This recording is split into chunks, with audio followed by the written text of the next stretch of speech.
tal? Estamos aquí de nueva cuenta en estas cápsulas informativas sobre el tema de plásticos, microplásticos, ¿verdad? Es un área interesante, hemos comentado en las cápsulas anteriores sobre la relevancia que tiene el cuidado del medio ambiente, el no desechar plásticos, basura y demás, ya que todo va a parar al mar.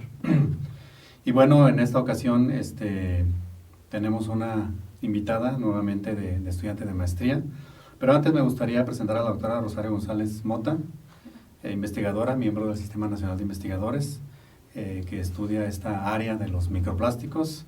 Su servidor, Ascensión Guerrero, también investigador y miembro del Sistema Nacional de Investigadores, y estamos involucrando la inteligencia artificial para estudiar este tipo de desechos, ¿verdad? Que si nos vamos al nivel micro, son muy pequeños, tan pequeños que quizás no los veamos, pero no por eso pierde relevancia. De hecho, toma más porque puede llegar este tipo de partículas a nuestro organismo. Y en esta ocasión tenemos a la ingeniera Yaneilis Méndez Hernández. Ella está desarrollando su maestría, un proyecto que se llama Caracterización de microplásticos en muestras líquidas de diferente origen. Sabemos que pues, los microplásticos están en todos lados, así que ella está enfocada en estudiar cómo influyen estas partículas en diferentes muestras, desde que provienen de diferentes lugares, de la industria, del desechos del hogar, en fin, ¿verdad?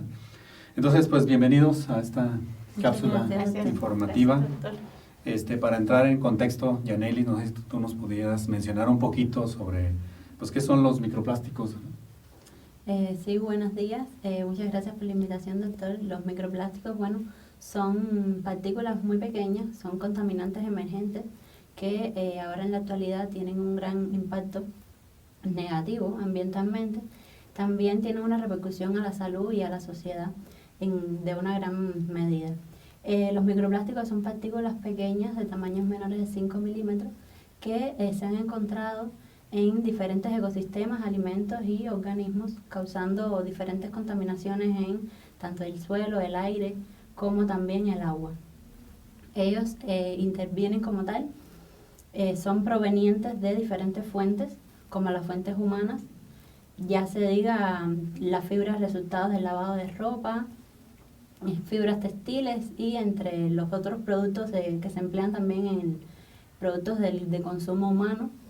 También son provenientes de transporte como tal, debido a que pueden estar emitidos por la erosión de los neumáticos de los autos de caucho sintético. Y también son provenientes de las diferentes fuentes industriales que pueden emitir granulos sintéticos y gases de escape que pueden causar contaminación atmosférica.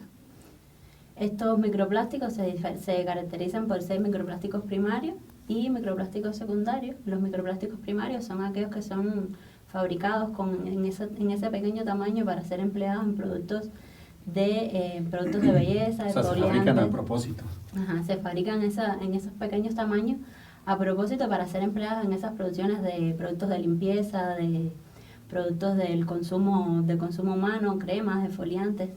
Y los productos también, o sea, los microplásticos secundarios son los que se producen debido a la degradación de los macroplásticos, que son los plásticos grandes como se conocen. Estos microplásticos, ya sean unos y otros, ya sea tanto primarios como secundarios, ocasionan una elevada contaminación tanto en el aire, el suelo, como en el agua, ya que pueden estar dispersos o suspendidos en el aire debido a en menor o mayor cantidad o concentración, y estos pueden ser transportados por las corrientes de viento hacia el agua, puede contaminarlas también, y también pueden contaminar el suelo, dado por la misma... Precisamente en una cápsula anterior comentábamos cómo estas partículas, esos microplásticos son tan pequeños, ¿verdad?, que pueden fácilmente ser transportados por el aire. Uh-huh. Incluso mencionábamos cómo era posible que hubiera ya estas partículas en el Monte Everest. Uno pensaría que, bueno, por muy pocas que sean las personas que suben, pues dejan allá sus desechos, ¿verdad?, y se van degradando, pero no es así. En realidad, el que estén presentes en ese lugar es más que nada lugares por muy recónditos que sí. el aire, ¿verdad? Cómo viajan partículas tan pequeñas, y que comentábamos también que incluso es muy fácil que los animales las puedan comer, ingerir, porque pues para ellos representa alimento, ¿no? Sí. Entonces entendemos que es un gran problema, no solamente los macroplásticos, hablando de los desechos que se producen. Por ejemplo, mencionamos por ahí un poquito nada más, no sé si tú puedes abundar, sobre los plásticos de un solo uso. Sabemos que en los supermercados donde vamos, pues ya nos restringen el uso de bolsas de plástico, ¿verdad? O un intento, digamos, para evitar eso es darnos bolsas que son biodegradables, o así nos las Sí, entregan como tal, ¿verdad? Nos venden la idea.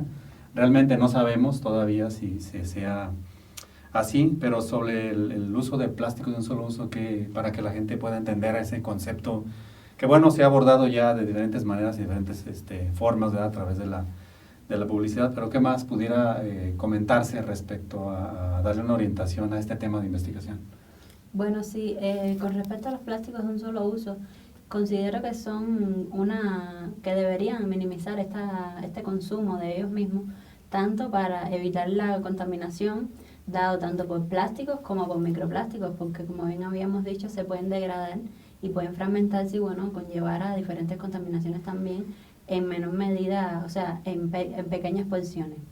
Los plásticos de un solo uso son aquellos plásticos desechables, como se le conoce también, que se utilizan una sola vez y que son muy poco la probabilidad de reciclaje que ellos pueden tener, y entonces se desechan, se utilizan una vez y luego se desechan, y estos ocasionan una elevada contaminación que constituyen más del 40% de contaminación por plásticos. Wow, ese 40% es muy alto. Entonces, lo que denominan plásticos biodegradables, se supone que ya no generaría más contaminación, que se mineralizaría la materia orgánica y tendríamos metano, CO2 y agua.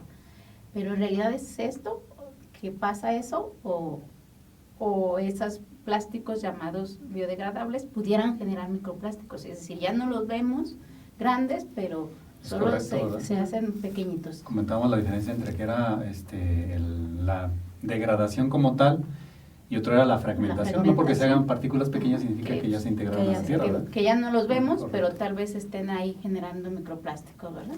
Sí, ellos igual contaminarían muchísimo también. Pues supuestamente serían biodegradables, pero a lo mejor no son tan así. Tendríamos que probar eso, ¿verdad? Sí. Habría que ver en qué tan medida, o sea, en qué medida pueden ser, qué tan biodegradables pueden ser, y si en realidad erradican como tal el problema de la contaminación de plásticos de un solo uso. Y luego si lo desechamos así a cielo abierto, pues entonces las partículas se volatilizan, se mezclan con el viento y ya viajan alrededor de las corrientes. Sí, además que pueden contaminar de diferentes formas, pueden causar bloqueo de vías fluviales, los alcantarillados pueden ser como tupidos, o que en realidad causan, además de la contaminación como tal, por esta basura que es depositada en diferentes lugares, también esto puede dar al traste con diferentes proliferación de enfermedades, como el dengue, el Zika, o sea, enfermedades también relacionadas a mosquitos, que sí, por esta contaminación como tal. Ese término biodegradable es interesante porque, bueno, si un plástico, digamos, que no es biodegradable, tarda 50 años en volver nuevamente a mineralizarse.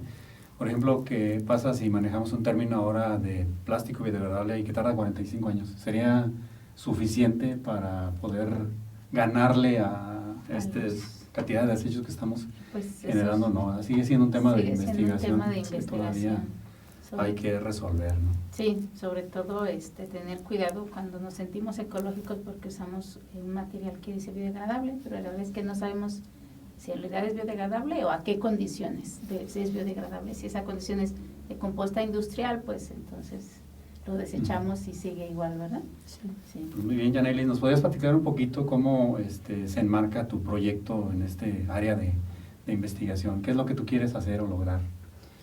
Sí, doctor, mi proyecto se basa en la caracterización de microplásticos en muestras líquidas de diferente origen, o sea, basándose en el recurso del agua, Con ello quiero, o sea, se basa en la caracterización, pero esta caracterización va en la detección, cuantificación y la identificación de estos microplásticos en diferentes muestras para conocer, o sea, en qué medida ellos se encuentran, primero detectarlos, saber si existen y luego poder decir en qué cantidad, en qué medida, en qué concentración ellos pueden estar afectando diferentes medios o también pueden ocasionar diferentes daños tanto al organismo también, porque bueno, un caso de este muy importante es el agua potable, que me gustaría mucho encaminarme sobre ese tema, el agua embotellada, que quizás es un recurso que, o sea, es un recurso de hecho que bebemos diariamente en mayor cantidad y quizás pensamos que está muy limpio, pero en realidad a lo mejor puede tener muchas partículas microplásticas, o sea, muchos microplásticos que no se pueden ver quizás a simple vista, pero en ella están y no sabemos en qué concentración esto puede ocasionarle un gran daño a la salud de las personas, o sea, al organismo, que a lo mejor en pequeño periodo de tiempo no es perceptible, pero quizás a un largo periodo de tiempo puede causar grandes daños a la salud humana. Okay, es curioso, ¿verdad? Cómo consumimos una gran cantidad de agua potable en botellas. Sí. El agua se supone que está limpia, pero a la vez a través de las botellas generamos contaminación. Entonces se vuelve como un círculo ahí de contaminación, ¿no? Pues bien, creo que estamos sobre el tiempo. Este tema de la basura, de los plásticos, microplásticos, materia orgánica y demás, pues sigue siendo un tema de investigación vigente todavía. Todavía no se ha resuelto, todavía no sabemos qué tanto daño puede ocasionar al organismo estos plásticos, no solamente por la obstrucción de los mismos, sino que pudiera generar ahí, por el mismo desprendimiento de algunas sustancias, todavía está por ahí investigándose, ¿no? No sé si hubiera un comentario final para cerrar, porque hemos agotado el tiempo. Pues gracias por la invitación, doctor, y bueno, nada más recordar que todos los plásticos, al final de cuentas, aunque los reutilicemos y los recemos, vamos al final a desecharlos, entonces pues disminuir el consumo de plásticos. Bueno, muchas gracias por la invitación y espero poder contribuir en gran medida con el proyecto de investigación, o sea, mi maestría, para dar una solución quizás que pueda contribuir a esta contaminación de estos microplásticos. Muchas gracias. Pues muy bien, pues los animamos a ver las otras cápsulas que tenemos relacionadas a este tema y por ahí estaremos en la siguiente. Hasta luego. Hasta luego. Hasta luego, gracias.